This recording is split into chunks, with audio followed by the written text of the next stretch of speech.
C'est une mort dont les causes sont encore inexpliquées et une tragédie à laquelle sont confrontés certains parents. Comme Julie et Laetitia. C'était leur deuxième enfant. Auguste avait 3 mois et Milo 1 mois. J'avais l'impression qu'en fait, j'avais vécu sans mes mains. Et puis un jour, avec la naissance d'Auguste, en fait, on m'a donné des mains. Et je me suis rendu compte à quel point c'était merveilleux d'avoir des mains. Et puis on me dit non, mais en fait, c'était une blague, on te les retire. Je suis rentrée et j'ai vu le SAMU, les pompiers et la gendarmerie. Donc là, j'ai vu que c'était forcément grave. Quand on voit le SAMU, c'est jamais rassurant. Sauf que je ne savais pas qui. Et quand je suis arrivée, ils m'ont dit que Milo ne respirait plus. Une mort soudaine, sans signe avant-coureur et parfois sans cause. Nous, on avait besoin de gérer des réponses, de savoir ce qu'il avait eu pour nous rassurer, nous. Mais malheureusement, il n'y avait rien du tout. Donc, Là, je me suis dit, en fait, c'est de ma faute. Je me suis dit, s'il avait une tétine, ça se trouvait, ce serait pas... Et puis, si je l'avais pas inscrit à la crèche pour pouvoir aller bosser un jour où, en fait, je travaillais pas, et en fait, ce serait pas arrivé parce qu'il aurait été à côté de nous, il y aurait eu des stimulations, enfin... Alors, les professionnels m'ont dit, ce serait arrivé à un autre moment. Mais ça n'empêche qu'en fait, on refait l'histoire, on rembobine mais des milliards et des milliards de fois, en fait. Ces deux mères s'accordent sur une chose, le manque de prévention.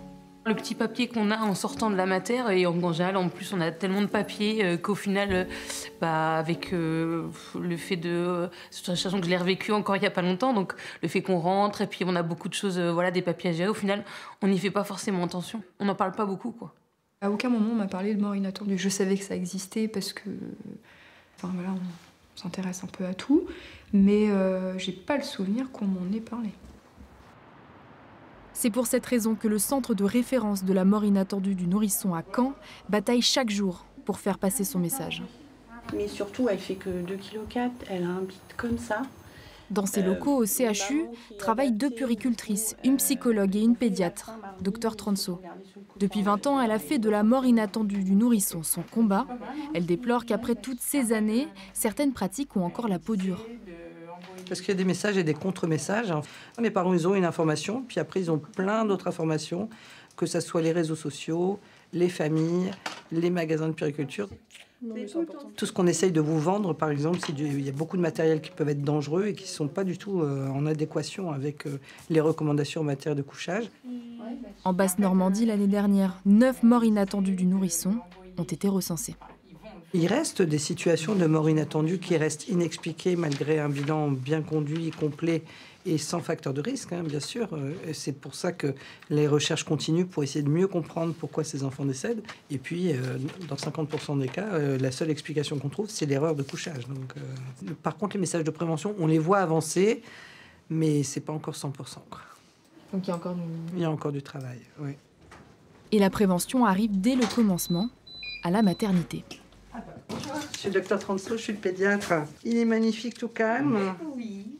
On va parler un petit peu des conseils de sortie. En fait, le lit d'adulte, c'est exactement tout ce qu'il ne faut pas faire avec un bébé sur le plan de la dangerosité, puisque c'est la chaleur de 2 adultes, c'est le fait de pouvoir tout simplement, quand on dort, se retourner, l'écraser, l'étouffer. Un sujet parfois tabou, mais nécessaire. Nos familles, souvent, elles nous disent « Oui, mais à l'époque, on ne faisait pas comme ça. Si tu mets une couverture, mais qu'elle est de la bonne taille, ça va. » Et on leur explique que non, nous, on nous a dit « C'est la turbulette, c'est tout, il n'y a pas de couverture. » La mort inattendue du nourrisson peut arriver au domicile des parents, mais aussi chez la nourrice ou en crèche. À quoi ça vous fait penser, la mort inattendue du nourrisson? C'est la raison pour laquelle le centre de référence vise à prévenir tous les corps de métier, que ce soit sage-femme ou puéricultrice, en contact avec les nourrissons et leurs familles. Donc aux gens, aux mamies qui vous disent oui, mais nous, on couchait sur le ventre, c'est un effet de mode, de changer de position. Non. Il faut qu'elle soit persuadée du message qu'il faut faire passer. Parce que nous, ce qui est dramatique, c'est qu'il y a quand même la moitié des situations qui auraient pu être évitées. Et ça, pour nous, c'est très, très difficile à vivre, quoi. Un combat acharné pour ce service qui permettra peut-être un jour de faire passer le nombre de morts inattendues du nourrisson à 0.